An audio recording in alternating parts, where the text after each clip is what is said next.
সেকাল থেকে একাল পর্যন্ত আমি কিন্তু এই চলচ্চিত্রের সঙ্গে জড়িয়ে আছি। মুক্তিযুদ্ধের সময় এই মুক্তিযোদ্ধাকে ত্বরান্বিত করেছিল এই ছবি। একটা মানুষ করে সেটাকে ভালোবাসতে হয়।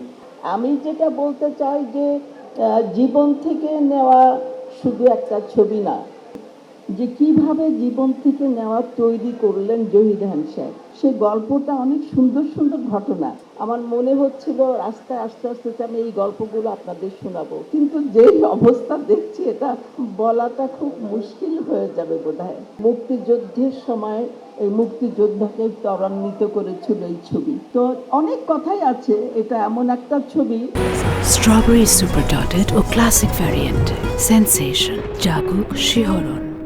আমি বলবো সেই কাল থেকে যখন এই ছবিটা তৈরি হয়েছে তখন থেকে নিয়ে আজ পর্যন্ত এরকম ছবি কিন্তু আর তৈরি হয়নি। আমি মনে করি যে আমাদের নতুন প্রজন্ম তাদের মেধা চেষ্টা করলেই তারা হয়তো একটা জায়গায় আমাদেরকে সেই সোনালী দিনের চলচ্চিত্রের কাছে নিয়ে যেতে পারবে বলে মনে করি। তো সেটার জন্য দরকার চলচ্চিত্রকে, প্রথমেই হচ্ছে চলচ্চিত্রকে ভালোবাসা। চলচ্চিত্রকে যে কাজটা মানুষ করে সেটাকে ভালোবাসতে হয়। ভালোবাসা, ধৈর্য এবং চেষ্টা করলে আমার মনে হয় যে অবশ্যই নতুন প্রজন্ম, এবং এখনো পর্যন্ত আমি সেকাল থেকে একাল পর্যন্ত আমি কিন্তু এই চলচ্চিত্রের সঙ্গে জড়িয়ে আছি।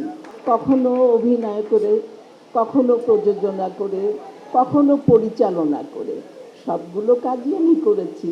এবং আপনারা যে আমার প্রযোজিত পরিচালিত ছবি দেখেছেন, তো আপনাদের ভালোবাসায় আজ আমি কিন্তু সুচন্দা এখানে দাঁড়িয়ে আপনাদের সামনে কথা বলছি।